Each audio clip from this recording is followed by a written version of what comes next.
So it's the morning, light rain today, rained hard last night. I went down to the lobby of the hotel for a request, and there were three ladies there with backpacks and poles, and they're doing the Camino Primitivo and working with the same lady, Josefina, that we are. And so that was a coinky dink right here in Lugo. They're starting today, so we're not going to see them again, but pretty amazing coincidence.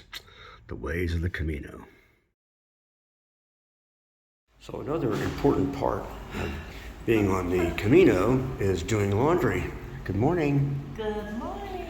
So finding these lavadoras, sometimes it's hard, but bigger cities it's easy. Sometimes they're lavatories. Yeah, and so you bring money and you throw it in, and it has soap already in it, and you just put your bucks in and off you go. And we don't separate our laundry here. So most of the ones, this is the biggest one we've been in. Most of them have 2 or 3 machines and maybe 2 dryers. So 2 dryers, 3 washers. Another Camino experience. So this morning, as we were walking back from doing our laundry, I walked by this place, and it is a physiotherapy place. So I got an appointment at 2 o'clock and got my shin splint worked on. Very competent physiotherapist, and she said you're probably going to have a little bit of pain, but you won't die, and it probably won't cause any permanent damage, so press on. Another fascinating coincidence and lucky thing happening on the El Camino. The unique features of Lugo is the only place in the world that has a undamaged Roman wall. It is 2.5 kilometers all the way around, with numerous gates, and it's pretty impressive.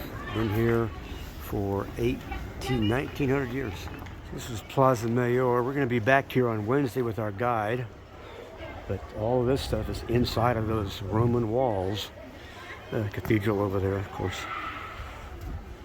Can you imagine the real estate prices inside that almost 2,000-year-old Roman wall? Whew. So it's Tuesday the 18th, and we rented a car and drove up to the north coast on the Bay of Biscayne, as you can see, to the Cathedrals National Park, which is, you'll see, I don't know how much we're going to be able to see because the tide is moving in. We're 2 hours away from high tide at noon. So we wanted to come and be able to walk on the beach, but the tide wasn't with us. So we'll show some pictures of this area. It's gorgeous, just really pretty. So in 2 hours, this will be ocean.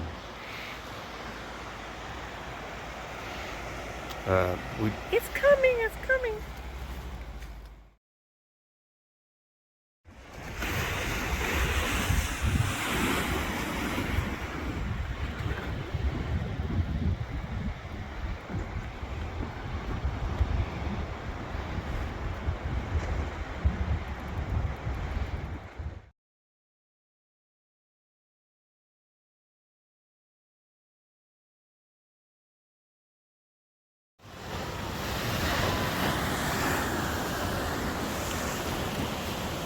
Close to high tide. So, Wednesday, we are taking a tour, obviously raining. This is going to be what it's going to be like for the next 5 days, on and off. So we are in full rain gear for the next five days. That'll be interesting, and this is one of the gates in the Roman walls. You know, this is the only European city that has the Roman walls completely still there. Pretty neat. On top of a hill. Lugo's on top of a hill, so it makes sense to have that in. So the city was founded in 100 BC. This is Emperor Augustus, so the city was named Lugo Augusto, and Lugo means private forest of the emperor. Cathedral took the Cathedral of Santiago as a reference to inspire themselves.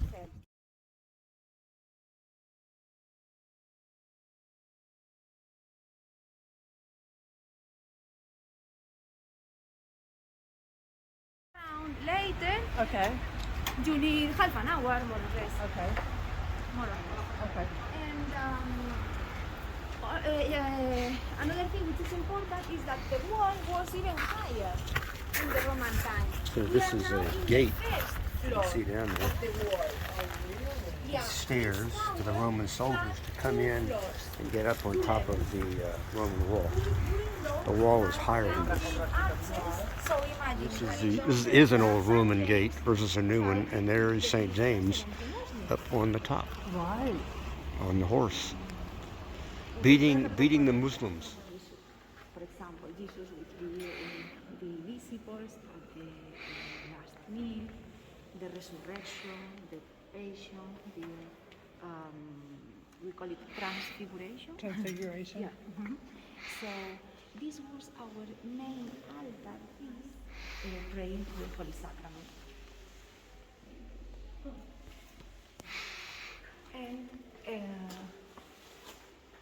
if you look at the dome, the place So back in where the old days, this extra space up top was used as an albergue for pilgrims. saying, Nossa Señora dos Olhos Grandes, Our Lady with the big eyes, because of this expression of the Virgin, the eyes are so alive. So this cross was made from wood from the Mount of Olives.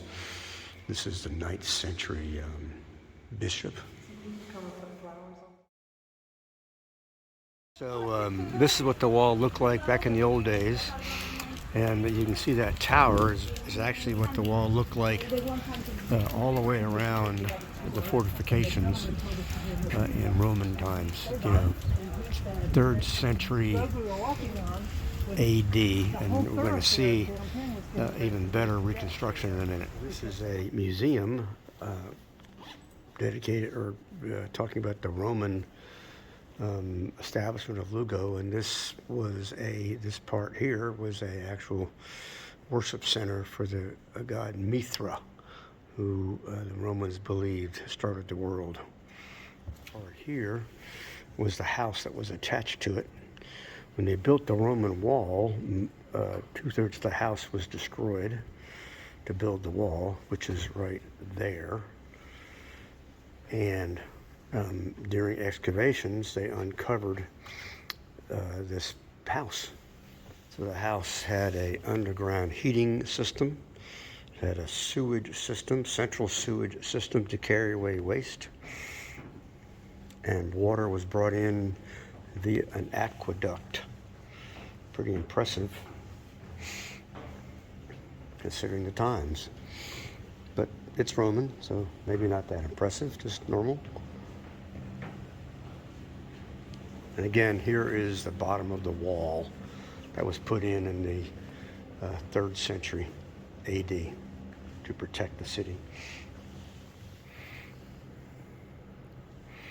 So this is what happened to the house, which is right there.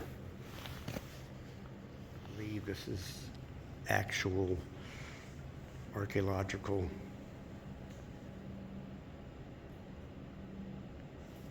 restoration. So it's about 5:30. We're going to walk on top of the Roman walls around the city. It's about 1.2 miles.